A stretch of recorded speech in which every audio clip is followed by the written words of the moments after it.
Qu'est-ce que vous pensez du parrainage, qui est quand même un dispositif qui fait partie de la démocratie au Sénégal? Que pensez-vous de ce système? Bon, parlant du Sénégal,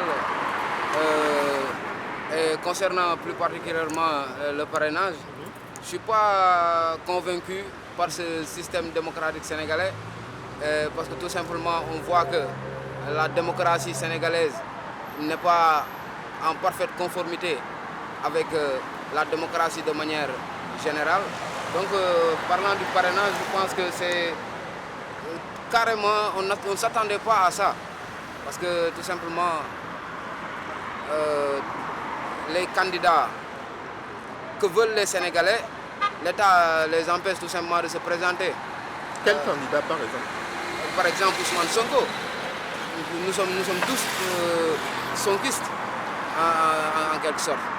Et l'État met tous ses politiques contre la personne d'Ousmane Sonko.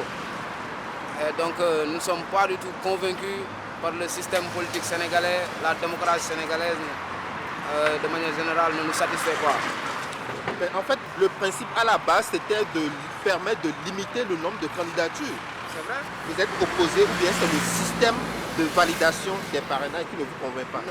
C'est le système de validation des parrainages Donc qui pour nous convainc pas. pour le principe, vous êtes opposé? Non, je suis d'accord avec le principe. Mais vous savez, quand je suis d'accord avec le principe du parrainage, mais quand tout simplement le principe est à la faveur du gouvernement qui est au pouvoir, plus particulièrement des dirigeants, je ne suis plus convaincu. Je suis convaincu par le principe, mais je ne suis pas convaincu par la méthode, par le processus dont se prennent les dirigeants pour tout simplement valider ces parrainages-là. Parce que on voit que les personnes qui ont validé le parrainage, ce sont des personnes que la société ne connaît même pas. Donc ce sont des personnes qui sont investies par l'État. Ce sont des personnes qui ne convainquent pas du tout la population sénégalaise. Ouais. Vu tout ce qui s'est passé antérieurement, ça ne nous étonne pas. Parce que le candidat des Sénégalais, on l'a empêché tout simplement de valider ses parrainages. Vous voyez.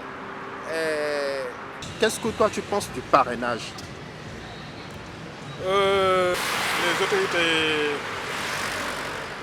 Les autorités n'ont qu'à revoir le système de parrainage pour qu'il n'y ait pas de discrimination. Actuellement, ce qui se passe actuellement dans ce pays, il y a des gens qui réclament qu'ils ont le parrainage, ils ont bouclé l'effectif qu'ils avaient demandé. En fin de compte, ils les ont bloqués par le SWAT. Leur nom ne figure pas dans le fichier des élections. D'autres aussi disent qu'il y a des doublons et consorts. Bon, c'est un peu compliqué par rapport à ces choses-là. Sur 93 candidatures reçues par le Conseil constitutionnel, en ce moment, ils ont validé environ 21. Trop de candidatures, franchement. Même si la Constitution permet tout Sénégalais de se présenter, il y a un nombre d'effectifs où c'est trop pour la politique africaine même, plus particulièrement au Sénégal. Maintenant, les gens là, il faut qu'ils se ressaisissent.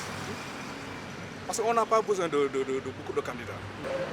Parce que le fait d'avoir 100 acteurs, 200 acteurs, même une vingtaine, une trentaine, c'est bien, mais capable de soulager la population pour les élèves. Maintenant, libre à eux de voir, de connaître la population, les problèmes de la population et de les résoudre. Même si ce n'est pas à 100%, qu'ils franchissent la barre des 85 à 90%, soulager la population et puis revoir leur politique. Avoir le franc-parler envers leur population. Ça pose problème. Parce que les gens qui étaient dans le gouvernement, ils votaient. Maintenant, ils sont dans l'opposition, leur nom saute.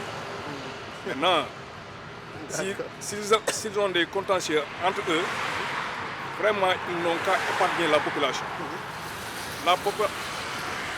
La population, ce qu'ils veulent, c'est de soulager leur problème, leur situation. Mais maintenant, s'il y a des guerres internes, vraiment, ils n'ont qu'à épargner la population. Okay, merci. Que pensez-vous du parrainage? Bon, d'abord, je salue tout le monde. D'abord, auparavant, nous, on n'a pas l'habitude de faire des parrainages. Mais cette fois-ci, on voit que ce système de parrainage, des fois, il y a des problèmes. Il y a des problèmes pour des candidats. Il y a des candidats qui ne sont pas populaires. Quoi. Ok. Est-ce que vous comprenez? Ils ne sont pas populaires. Ensuite, s'il y a des problèmes, si un leader qui s'appelle Ousmane Sonko, il y a une fois intervenu concernant les parrainages, ce n'est pas une solution pour le Sénégal. Maintenant, eux, ils viennent de comprendre le parrainage, ça ne arrange même pas quoi. Mais le parrainage, ça permet de limiter le nombre de candidats. C'est peut-être. Quant à moi, c'est pas bon parce que la personne qui prend son temps pour aller descendre sur le terrain pour chercher le parrainage, et en dernière position, il dit qu'il n'est pas incompétable ou bien qu'il n'est pas admis pour aller à l'élection présidentielle. Quoi. Ça, c'est tellement difficile. Quoi. Il y a pas certains candidats qui ne sont pas éliminés certains candidats. Par exemple, le cas de Ousmane Sonko, c'est l'opposant le plus puissant. Il faut regarder dans la situation de ce peuple. Et comment le peuple se prend ce risque. Les conséquences, d'abord, avant de faire quelque chose, d'abord il faut regarder comment le peuple est sur cette candidat. Ouais.